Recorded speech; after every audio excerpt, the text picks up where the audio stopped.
আজি আমি Indian human rights মানৱ অধিকাৰ সংগঠনৰ তৰফৰ পৰা আমি আজি আমাৰ মাজত লতা মংগেশকাৰ বাইদেৱে নাই, তেখেতৰ আত্মাৰ চিৰ শান্তি কামনাই আজি আমি শ্ৰদ্ধাঞ্জলি এটা প্ৰগ্ৰাম কৰিছোঁ।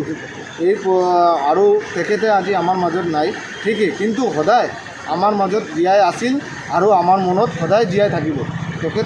তেখেতৰ য'তে থাকক না কিয় তাৰ আত্মা যাতে সদায় শান্তি কামনা কৰি আজি আমি প্ৰগ্ৰামখিনি কৰিছোঁ আৰু আমি আশা কৰিছোঁ সদায় ভাৰতবাসীৰ মনত ই জীয়াই আছিল, জীয়াই থাকিব। তেওঁ 28 ছেপ্টেম্বৰত ইন্দোৰত জন্ম হৈছিল আৰু তেখেতে আজি চিৰবিদায় আমাৰ পৰা লৈছে আৰু তেখেতে বহুত ধৰণৰ এৱাৰ্ড আমাৰ ইণ্ডাষ্ট্ৰীত দি গৈছে।